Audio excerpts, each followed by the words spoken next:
اے اللہ، آپ نے کہا کہ 3 قروء آپ نے صبر کے گزارنے ہیں، 3 قروء صبر کر کے رکھنا ہے، اپنے آپ کو روکنا ہے۔ تو اب ان 3 قروء میں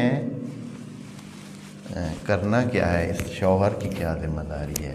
اس خاتون کی تو چلے ذمہ داری یہ ہے کہ وہ اپنے آپ کو دیکھے گی، تو شوہر کی کیا سلسلہ ہے؟ یہاں بڑا ہی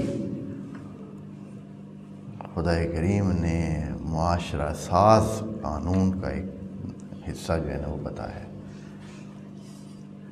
فقہا نے اس میں سے صرف ایک چھوٹا سا مسئلہ لیا ہے، چھوٹا سا مسئلہ اس کا جو ہے نا لیا ہے، اور جس پہ خدا کریم نے فوکس رکھا ہے اس کو چھوڑ گئے۔ خدا کریم فرماتا ہے وَبُعُولَتُهُنَّ، جو ان کے سردار ہیں، جو ان کے سرپرست ہیں، جو ان کے شوہر ہیں، اور شوہر بھی ایسے ہیں کہ جو بڑائی رکھتے ہیں۔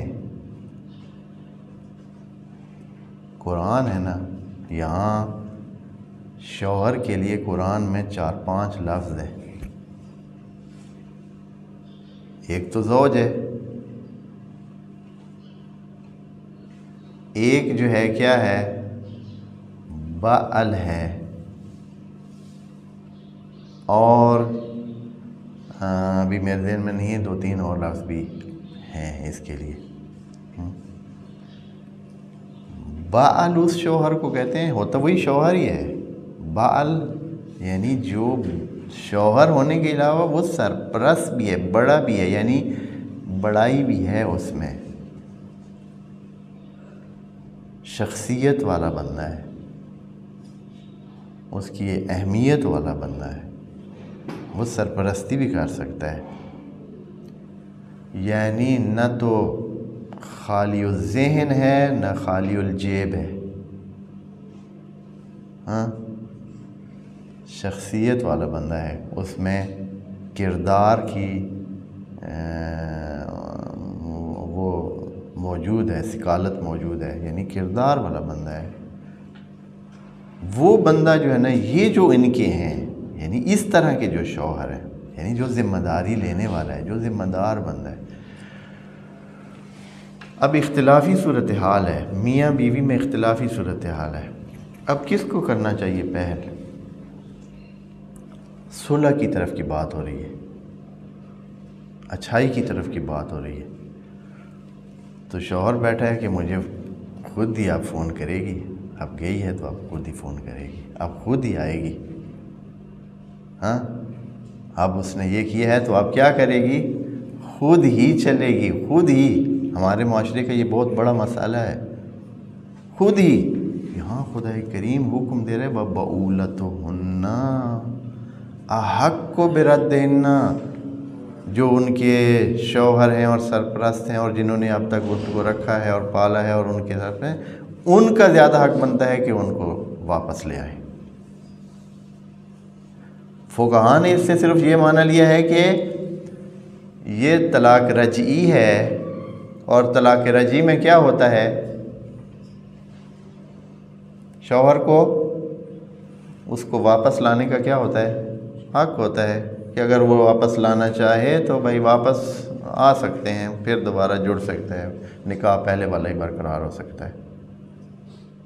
یہ معنی لیا، حالانکہ یہاں احق ہے، یہاں نہیں کہا ہے لہم حقن۔ بس احق جہاں استعمال ہوتا ہے وہاں کیا ہوتا ہے؟ 2 چیزوں کے درمیان کیا ہوتا ہے؟ 2 میں سے کسی ایک کا زیادہ بات بتانی ہو تو تب کہا، جیسے آپ کہتے ہیں کہ ھذا اصغر من ھذا، یہ اس سے چھوٹا ہے۔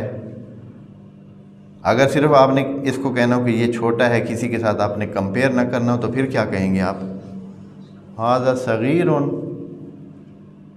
یا کسی کو بڑا کہنا ہو تو آپ کہیں گے ھذا کبیر۔ لیکن جب آپ کہتے ہیں ھذا اکبر، تو اس کا مطلب ہے ان 2 میں سے کسی ایک کی طرف آپ اس بات کو لے جانا چاہتے ہیں۔ تو اللہ فرما رہے ہیں وَبُعُولَتُهُنَّ أَحَقُّ، کوئی اور تو اپنی طرف لے نہیں جا سکتا ہے نا. ہم اب کہیں کہ نہیں یہ میاں بیوی کے درمیان نہیں ہے، ممکن ہے کہ دوسرے بندوں کی طرف ہے کہ بھائی وہ جو متعلقہ ہے وہ کسی اور کی طرف نہ جائے، اس شوہر کی طرف اس کا زیادہ حق بنتا ہے.